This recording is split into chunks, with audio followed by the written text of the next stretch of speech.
ಸಿದ್ದಾಪುರ ತಾಲೂಕಿನ ಬೇಡ್ಕಣಿ ಗುಂಜಗೋಡ ರಸ್ತೆಯ ವಾಟಗಾರ ಬಳಿ 98 ಲಕ್ಷ ರೂಪಾಯಿ ವೆಚ್ಚದಲ್ಲಿ ನಿರ್ಮಾಣವಾಗುತ್ತಿರುವ ಸೇತುವೆ ಕಾಮಗಾರಿಗೆ ಗುರುವಾರ ವಿಧಾನಸಭಾಧ್ಯಕ್ಷ ವಿಶ್ವೇಶ್ವರ ಹೆಗಡೆ ಕಾಗೇರಿ ಭೂಮಿ ಪೂಜೆ ನೆರವೇರಿಸಿದರು. ಸಿದ್ದಾಪುರ ಬೇಡ್ಕಣಿ ಕುಂಜಗೋಡ ರಸ್ತೆಯ ವಾಟಗಾರ ಬಳಿ ಇರುವ ಹಳ್ಳಕ್ಕೆ ಈ ಹಿಂದೆ ನಿರ್ಮಿಸಿದ ಸೇತುವೆ ಸಾಮರ್ಥ್ಯ ಕ್ಷೀಣಿಸಿದ ಹಿನ್ನೆಲೆಯಲ್ಲಿ ನೂತನ ಸೇತುವೆಯನ್ನ ಲೋಕೋಪಯೋಗಿ ಇಲಾಖೆ ವತಿಯಿಂದ 98 ಲಕ್ಷ ರೂಪಾಯಿ ವೆಚ್ಚದಲ್ಲಿ ನಿರ್ಮಿಸಲಾಗುತ್ತಿದ್ದು, ಕ್ಷೇತ್ರದ ಶಾಸಕ ವಿಶ್ವೇಶ್ವರ ಹೆಗಡೆ ಕಾಗೇರಿ ಶಿಲಾನ್ಯಾಸ ನೆರವೇರಿಸಿದರು. ಈ ವೇಳೆ ಇಟಗಿ ಗ್ರಾಮ ಪಂಚಾಯಿತಿ ಉಪಾಧ್ಯಕ್ಷೆ ಪಾರ್ವತಿ ನಾಯ್ಕ್, ಸದಸ್ಯರಾದ ಮಹೇಶ್ ನಾಯ್ಕ್, ಸಾವಿತ್ರಿ ತಳವಾರ್ ಮತ್ತಿತರರು ಹಾಜರಿದ್ದರು. ಇದೇ ರೀತಿ ತಾಲೂಕಿನ ವಾಜಗೋಡ ಗ್ರಾಮ ಪಂಚಾಯಿತಿ ವ್ಯಾಪ್ತಿಯ ವಿವಿಧ ಅಭಿವೃದ್ಧಿ ಕಾಮಗಾರಿಗೆ ಭೂಮಿ ಪೂಜೆ ನಡೆಸಲಾಯಿತು.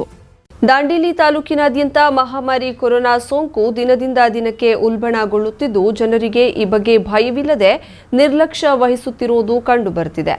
ಎರಡನೇ ಅಲೆಯಲ್ಲಿ ಹೆಚ್ಚು ಸೋಂಕಿತರನ್ನ ಕಂಡ ಸ್ಥಿತಿ ಮತ್ತೊಮ್ಮೆ ದಾಂಡೇಲಿ ಎದುರಿಸುವಂತಾಗಲಿದೆಯೇ ಎನ್ನುವ ಶಂಕೆ ಮೂಡಿಸಿದೆ. ಕೋವಿಡ್ನ ಮೊದಲ 2 ಅಲೆಯಲ್ಲಿ ನಲುಗಿದ ದಾಂಡೇಲಿಯಲ್ಲಿ ಅತಿ ಹೆಚ್ಚು ಪ್ರಮಾಣದಲ್ಲಿ ಕಾಣಿಸಿಕೊಂಡು ತದನಂತರ ಹತೋಟಿಗೆ ಬಂದಿತ್ತು. ಹಲವು ಸಾವು ನೋವು ಸಂಭವಿಸಿದ್ದನ್ನ ಜನ ಇನ್ನೂ ಮರೆತಿಲ್ಲ. ಈ ನಡುವೆ 3ನೇ ಅಲೆ ಕೂಡ ದಾಂಡೇಲಿಯಲ್ಲಿ ಅತ್ಯಂತ ವೇಗವಾಗಿ ಹರಡುತ್ತಿರುವುದು ಕಂಡುಬರ್ತಿದೆ.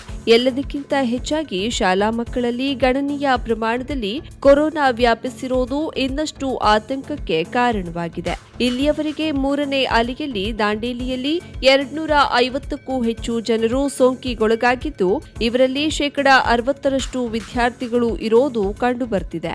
ಬುಧವಾರ ಒಂದೇ ದಿನ ದಾಂಡೇಲಿಯಲ್ಲಿ 135 ಪ್ರಕರಣಗಳು ದಾಖಲಾಗಿದ್ರೆ, ಇವರಲ್ಲಿ 60% ವಿದ್ಯಾರ್ಥಿಗಳು ಸೋಂಕಿಗೊಳಗಾಗಿದ್ದಾರೆ. ಗುರುವಾರ ಮತ್ತೆ 38 ಜನರಲ್ಲಿ ಸೋಂಕು ಕಾಣಿಸಿಕೊಂಡಿದೆ. ವಿದ್ಯಾರ್ಥಿಗಳಲ್ಲಿ ಸೋಂಕು ಹೆಚ್ಚಿಗೆ ಕಾಣಿಸಿಕೊಂಡ ಶಾಲೆಗಳಾದ ನಗರದ ಸೇಂಟ್ ಮೈಕಲ್ ಪ್ರಾಥಮಿಕ ಶಾಲೆ, ಸೇಂಟ್ ಮೈಕಲ್ ಪ್ರೌಢಶಾಲೆ, ಜನತಾ ವಿದ್ಯಾಲಯ ಕನ್ನಡ ಮಾಧ್ಯಮ ಶಾಲೆ ಹಾಗೂ ಜನತಾ ವಿದ್ಯಾಲಯ ಪ್ರೌಢಶಾಲೆ ವಿಭಾಗ, ಎಸ್ಎಸ್ ದೊರಗಾವಿ ಶಾಲೆ, ಅಂಬಿಕಾನಗರದ ಪ್ರೌಢಶಾಲೆ ಹಾಗೂ ಹಳಿಯಾಳ ರಸ್ತೆಯ ಶಾಲೆಗಳಿಗೆ ಈಗಾಗಲೇ ಜನವರಿ 25ರವರೆಗೆ ರಜೆ ಘೋಷಿಸಲಾಗಿದೆ. ಈ ವಿಷಯ ಬಹಿರಂಗವಾಗುತ್ತಿದ್ದಂತೆಯೇ ತಾಲೂಕಿನ ಎಲ್ಲ ಶಾಲೆಗಳ ವಿದ್ಯಾರ್ಥಿಗಳು ಹಾಗೂ ವಿದ್ಯಾರ್ಥಿ ಪಾಲಕರು ಆತಂಕಕ್ಕೆ ಒಳಗಾಗಿದ್ದಾರೆ. ಶಾಲೆಗಳಲ್ಲಿ ಎಷ್ಟು ಜಾಗೃತಿ ಇದ್ರೂ ಕೂಡ ನಮ್ಮ ಮಕ್ಕಳಿಗೂ ಬರಬಹುದೆಂಬ ಭಯದಲ್ಲಿರುವ ಪಾಲಕರು ಮಕ್ಕಳನ್ನ ಶಾಲೆಗೆ ಕಳುಹಿಸಲು ಹಿಂದು ಮುಂದು ನೋಡ್ತಿದ್ದಾರೆ. ಕೆಲವರಂತೂ ಶಾಲೆಗೆ ಕಳಿಸದೆ ತಮ್ಮ ಮನೆಯಲ್ಲೇ ಮಕ್ಕಳನ್ನ ಇಟ್ಟುಕೊಂಡಿದ್ದಾರೆ. ಇನ್ನು ತಹಶೀಲ್ದಾರ್ ಶೈಲೇಶ್ ಪರಮಾನಂದ್, ಪೌರಾಯುಕ್ತ ರಾಜಾರಾಂ ಪವಾರ್, ಆಡಳಿತ ವೈದ್ಯಾಧಿಕಾರಿ doctor Rajesh Prasad, DYSP KL Ganesh ನೇತೃತ್ವದಲ್ಲಿ ನಗರದಲ್ಲಿ ಸಾಕಷ್ಟು ಮುಂಜಾಗ್ರತಾ ಕ್ರಮಗಳನ್ನು ಕೈಗೊಳ್ಳಲಾಗುತ್ತಿದೆಯಾದರೂ ಸರ್ಕಾರದ ಯಾವುದೇ ಕಟ್ಟುನಿಟ್ಟಿನ ಕ್ರಮಗಳು ಜಾರಿಯಲ್ಲಿ ಇಲ್ಲದ ಕಾರಣ ಜನರು ಎಂದಿನಂತೆಯೇ ಬದುಕನ್ನ ನಡೆಸುತ್ತಿದ್ದಾರೆ. ಸಾಮಾಜಿಕ ಅಂತರವಾಗಲಿ, ಕಡ್ಡಾಯದ ಮಾಸ್ಕ್ ಆಗಲಿ ಅಷ್ಟೇನೂ ಕಟ್ಟುನಿಟ್ಟಾಗಿ ಕಂಡುಬರ್ತಿಲ್ಲ. ಸಾರ್ವಜನಿಕ ಆಸ್ಪತ್ರೆಯಲ್ಲಿ ದಿನಕ್ಕೆ ಕನಿಷ್ಠ 500ಕ್ಕೂ ಹೆಚ್ಚಿನ ಜನರ ಗಂಟಲು ದ್ರವ ಪರೀಕ್ಷೆ ನಡೆಸಲಾಗುತ್ತಿದೆ. ಜೊತೆಗೆ ಶಾಲೆಗಳಲ್ಲಿಯೂ ಕೂಡ ವಿದ್ಯಾರ್ಥಿಗಳ ಗಂಟಲು ದ್ರವ ಪರೀಕ್ಷೆ ನಡೆಯುತ್ತಿದೆ. ಇವರಲ್ಲಿ ಕೆಲವರು ಆಸ್ಪತ್ರೆ ಮತ್ತು ಮನೆಯಲ್ಲಿ ಚಿಕಿತ್ಸೆ ಪಡೆಯುತ್ತಿರುವವರಾದರೂ ಹೋಮ್ ಐಸೋಲೇಷನ್ನಲ್ಲಿ ಇದ್ದವರು ಮೊದಲ 2 ಹಂತದಲ್ಲಿ ಇರುವಂತಹ ಯಾವ ಕಟ್ಟುನಿಟ್ಟಿನ ಆಚರಣೆಗಳನ್ನು ನಡೆಸುತ್ತಿಲ್ಲ. ಅಧಿಕ ಜನರು ಪಾಸಿಟಿವ್ ಬಂದರೂ ಕೂಡ ಯಾವ ಭಯವಿಲ್ಲದೆ ಹೊರಗಡೆ ಓಡಾಡುತ್ತಿರುವುದು ಕಂಡುಬರ್ತಿದೆ.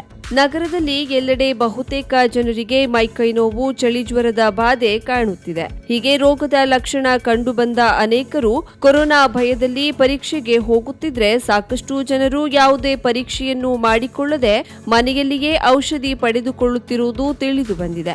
ಇದು ಸೋಂಕು ಉಲ್ಬಣಕ್ಕೆ ಮತ್ತೊಂದು ದಾರಿಯಾಗಿದೆ ಎಂದೇ ಹೇಳಲಾಗುತ್ತಿದೆ. ಗಂಟಲು ದ್ರವ ಪರೀಕ್ಷೆ ನಡೆಸುತ್ತಿದ್ದ ಸಾರ್ವಜನಿಕ ಸಿಬ್ಬಂದಿಗಳಿಗೆ ಕೂಡ ಕೊರೋನಾ ಪಾಸಿಟಿವ್ ಬಂದಿರುವ ವರದಿಯಾಗಿದೆ. ಸರ್ಕಾರಿ ಆಸ್ಪತ್ರೆಯ ಆವರಣದಲ್ಲಿ ಇಲ್ಲಿಯವರೆಗೆ 7 ಜನ ಆರೋಗ್ಯ ಸಿಬ್ಬಂದಿಗಳು ದಿನವೊಂದಕ್ಕೆ 100ಕ್ಕೂ ಹೆಚ್ಚಿನ ಜನರ ಗಂಟಲು ದ್ರವ ಪರೀಕ್ಷೆ ನಡೆಸುತ್ತಿದ್ರು. ಇವರಲ್ಲಿ ಈಗಾಗಲೇ 6 ಜನರಿಗೆ ಪಾಸಿಟಿವ್ ಬಂದಿದ್ದು, ಸದ್ಯ ಓರ್ವ ಸಿಬ್ಬಂದಿ ಮಾತ್ರ ಗಂಟಲು ದ್ರವ ಪರೀಕ್ಷೆ ನಡೆಸುತ್ತಿದ್ದಾರೆ. ಇನ್ನು ವಾರಾಂತ್ಯವನ್ನ ಹೊರತುಪಡಿಸಿ ಉಳಿದ ಎಲ್ಲಾ ದಿನಗಳಲ್ಲಿ ನಗರದ ಮಾರುಕಟ್ಟೆ ಪ್ರದೇಶಗಳು ಜಾತ್ರೆಯಂತೆಯೇ ತುಂಬಿ ತುಳುಕ್ತಿವೆ. ವ್ಯಾಪಾರಿ ಅಂಗಡಿ ಮಳಿಗೆಗಳಲ್ಲೂ ಜನರು ಗುಂಪಾಗಿ ಸೇರ್ತಿದ್ದಾರೆ. ಮೊದಲ ಮತ್ತು 2ನೇ ಹಂತದಲ್ಲಿ ಸರ್ಕಾರ ಕಟ್ಟುನಿಟ್ಟಿನ ಕ್ರಮ ಕೈಗೊಂಡಂತೆ ಈಗ ಈಗಲೂ ಕೈಗೊಳ್ಳದೇ ಇದ್ರೆ ನಗರದಲ್ಲಿ ಕೊರೋನಾ ಇನ್ನಷ್ಟು ಉಲ್ಬಣಗೊಳ್ಳುವ ಸಾಧ್ಯತೆ ಇದೆ ಎಂದು ಹೇಳಲಾಗ್ತಿದೆ. ವೀಕೆಂಡ್ ಕರ್ಫ್ಯೂ ಕಾರಣಕ್ಕೆ ರವಿವಾರ ಸಂತೆ ನಡೆಯದಿದ್ರೂ ವಾರದ ಎಲ್ಲಾ ದಿನ ಕೂಡ ಜನ ಸಂತೆ ಮಾಡುವಂತೆ ಮಾರ್ಕೆಟ್ನಲ್ಲಿ ಸೇರುತ್ತಿರೋದು ಕಂಡುಬರ್ತಿದೆ.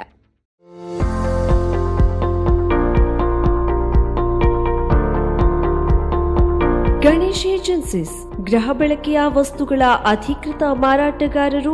ಒಂದೇ ಸೂರಿನಡಿ ಎಲ್ಲಾ ಬ್ರ್ಯಾಂಡ್ನ ಗೃಹೋಪಯೋಗಿ ವಸ್ತುಗಳು. ಗಣೇಶ್ ಏಜೆನ್ಸಿಯವರಿಂದ ದೀಪಾವಳಿ ಫೆಸ್ಟಿವಲ್ ಆಫರ್. ದೊಡ್ಡ ಉಪಕರಣಗಳ ಮೇಲೆ 25% ಹಾಗೂ ಸಣ್ಣ ಉಪಕರಣಗಳ ಮೇಲೆ 30% ರಿಯಾಯಿತಿ ದರದಲ್ಲಿ ಮಾರಾಟ. ಬಂಪರ್ ಲಕ್ಕಿ ಡ್ರಾ ಮೇಲೆ 2 ವೀಲರ್ ಬೈಕ್ ಹಾಗೂ ಪ್ರತಿಯೊಂದು ವಸ್ತುಗಳ ಖರೀದಿಯ ಮೇಲೆ ಉಚಿತವಾದ ಗಿಫ್ಟ್ಗಳನ್ನು ನಿಮ್ಮದಾಗಿಸಿಕೊಳ್ಳಿ.